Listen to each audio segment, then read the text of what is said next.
Aleluia. Pode deixar hoje até sem fundo. E olha que eu só prego com fundo. Como eu tenho pouco tempo, eu quero ir aqui conversando com Deus para ver o que eu falo e o que eu oro. Obrigado pelo carinho. E eu perguntei para Deus uma madrugada: por quê? Por que que Isaías faz questão de dizer eu vi? Só que tem um problema, ele estava sentado. Eu descobri predicados que a exiguidade do tempo não dá tempo para revelar.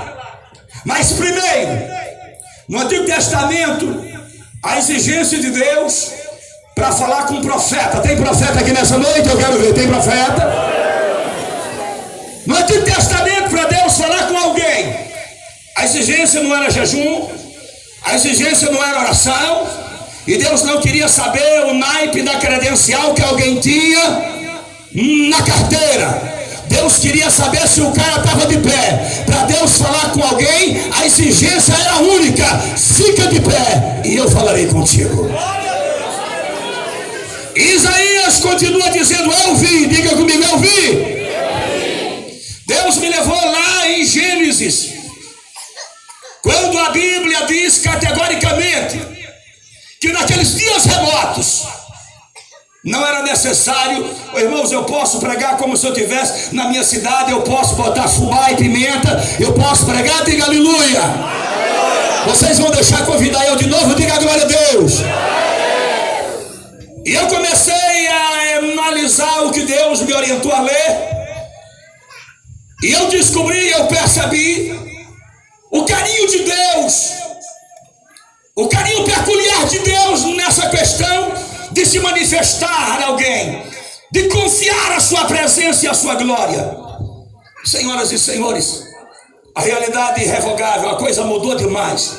Vocês devem assim dar glória a Deus, de morar numa região rica, simples, de uma igreja linda e poderosa igual essa. Eu tenho pregado para um povo desviado no Brasil, e eu sou obrigado a chamar de igreja. E Deus me levou em um binóculo de um período que não precisava pregador de fora para Deus manifestar. Não precisava cantor de CD gravado para cantar. Não precisava ninguém de nome para vir na festa. No meio da mata, no meio do picão, na cana de açúcar, Adão fazia um culto sem pregador de fora, sem pregador de nome. E a minha Bíblia diz que Deus descia no jardim e falava cara a cara, e o nome de Deus era exaltado.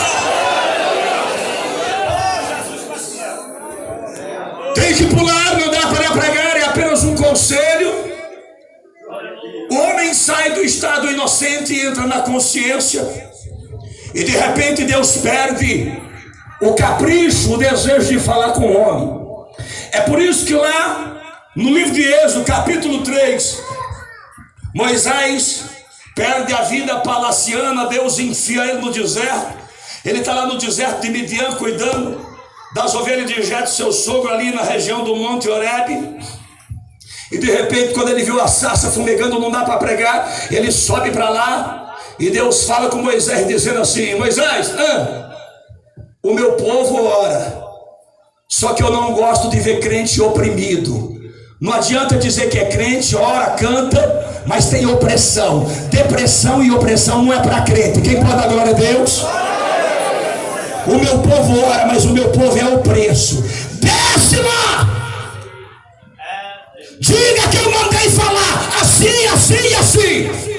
Mas como Deus perdeu o carinho de falar com o homem no jardim do Éden, por isso que Moisés jogou isso na cara de Deus, dizendo: se eu chegar no Egito e falar que o Senhor me apareceu, vão dizer mentiroso, ninguém vai crer. Já leram isso? Não é assim que diz a Bíblia? Por quê? Porque Deus não manifestava a sua glória para mais ninguém.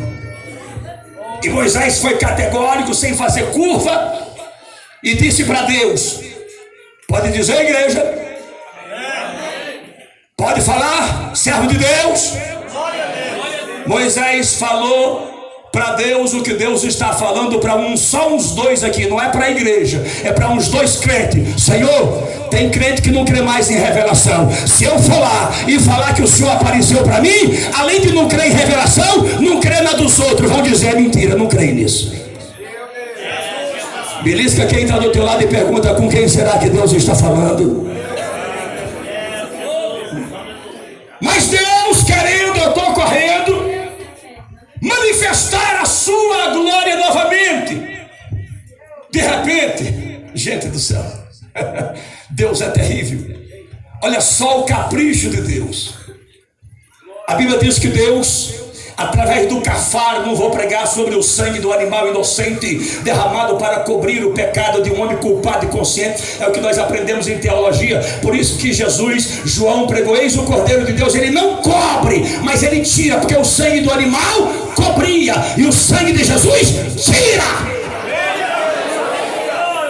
Mas Deus, ainda não era tempo de Jesus ser manifesto.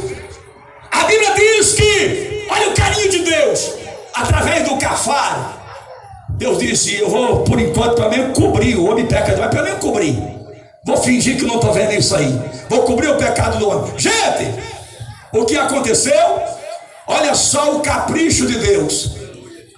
Deus orientou o homem, eu estou com raiva ainda de vocês, eu não vou mais igual eu ia, mas faz uma caixa de madeira, eu vou entrar dentro.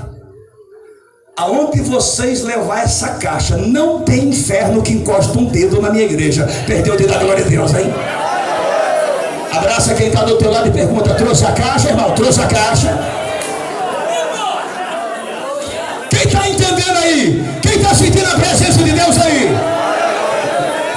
Escute! Aleluia! Eu estou pregando sobre ver Deus, sobre a presença de Deus. Por isso que Israel não perdia a guerra. Pastor, aonde tinha uma guerra, eu vou até inventar arma que não tinha naquele tempo. Os filisteus levavam bazuca, R15, canhão, até tanque de guerra. Israel ia com o dedo e unha. Um dia o chefe dos inimigos reuniu todos os seus batalhões e perguntou para os seus príncipes, prepara para dar um glória a Deus da alma agora, quer ver? O rei perguntou assim, eu queria que alguém aqui me respondesse uma dúvida. A gente vai para a guerra, a gente leva dinamite, leva bomba atômica, leva canhão, leva metralhadora. E por que esse povo que serve a Deus não carrega nem um canivete, crente que presta não anda armado e ninguém consegue encostar o dedo no crente? Eu queria ter tempo hoje aqui, viu? Olha aqui! Alguém levantou a mão, pastor, e disse assim, Deus, deixa eu pregar, Senhor. Aleluia, Jesus. Ele perguntou qual que é o segredo. O crente não anda armado, não tem 38, nem uma garrucha antiga. E se marcar guerra com o crente, ele não perde a guerra. Alguém levantou a mão e disse, rei, sabe por que crente não anda armado? Você pode ver que onde tem uma guerra, eles não levam nem uma faca para descascar uma laranja, descasca na unha, mas eles levam uma caixa. É que o Deus dos crentes vai dentro daquela caixa, já era. Aí o inimigo disse, pô, se a gente já tem canhão, R15, bazuca, metralhadora e bomba, a gente já vence o mundo inteiro, vamos roubar a caixa? Deus olhou do céu e falou para o inimigo que está falando aqui agora, a minha presença só funciona na vida de quem tem vergonha na cara. Não adianta roubar a minha presença. Quem está sentindo a presença dele aqui, levanta a mão, adora!